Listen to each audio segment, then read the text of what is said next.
Hi everyone, it's Monica, and welcome back to 12 Days of Christmas. It is day 8, and today we're going to be working with some beautiful Graphic 45 designer paper.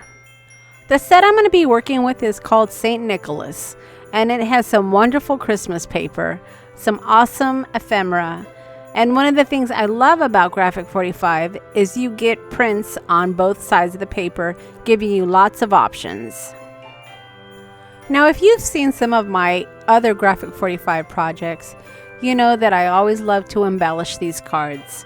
I use a lot of layering techniques, and this time we're going to do some layering with some punches as well as some ribbon.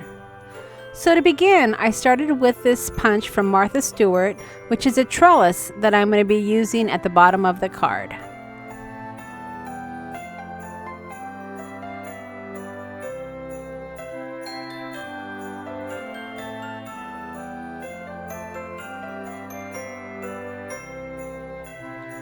Once I had this securely adhered, I went ahead and cut off the excess, and then I came in with some ribbon that I thought would complement the colors.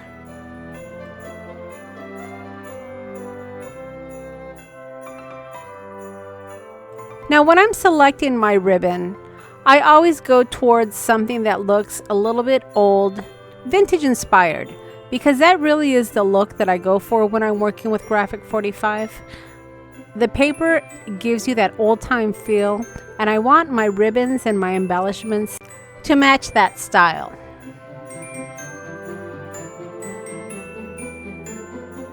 Now, like I said, when I am working with Graphic 45 paper, I do typically add a lot of embellishments. And that's one of the reasons that I can do it with Graphic 45 is because the paper is very sturdy. It's a little bit thicker than your typical cardstock, and it will hold up all of the extra layers and elements that you may be adding to your card.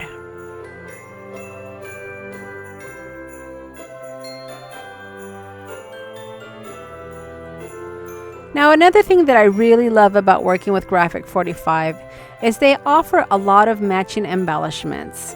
So when you are working with Graphic 45 and you are creating layered cards, they give you lots of options.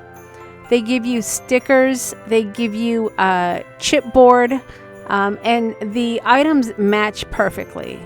So honestly, I think it would be difficult to make a ugly card with Graphic 45 because they give you everything that works together. Now these plastic snowflakes I've had in my stash for a while, and it was actually really nice to be able to use them. They are a little bit bigger, but they worked great as a background to complement my doily.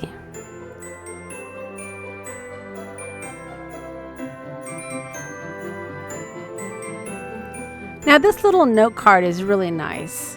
I decided to go ahead and use it as my focal point and to add a little card inside to help give it a decorative top.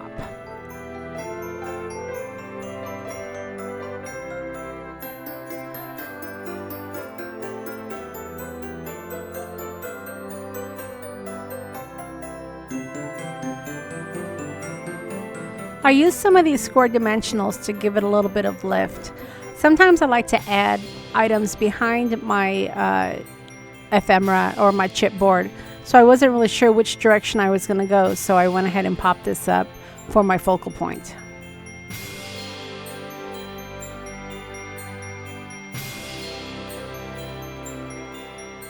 Now in the past I would have cringed at the idea of cutting up this beautiful tag, but as I've become a little bit more comfortable in my crafting and creating with Graphic 45, I've realized that I'm comfortable with cutting it down to the item that I actually need.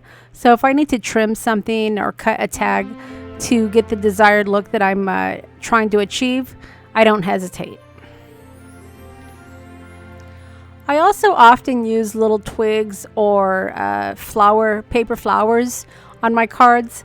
I know that this adds a lot of dimension to cards, but it really makes these cards look so pretty, especially when you're going for a vintage look. The added elements just really make the card pop.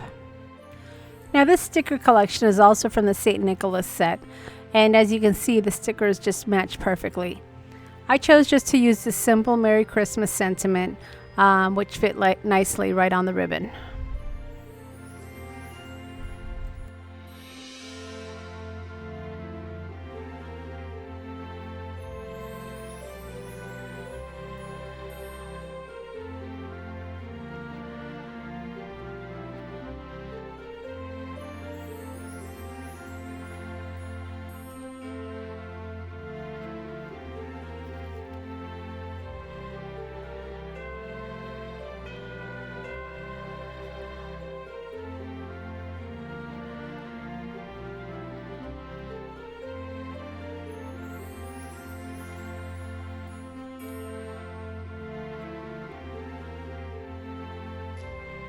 Now these vintage buttons I had in my stash, and I actually found them at an antique shop, so I have a whole jar of these nice ivory vintage buttons, and I think they were a nice final touch on the card.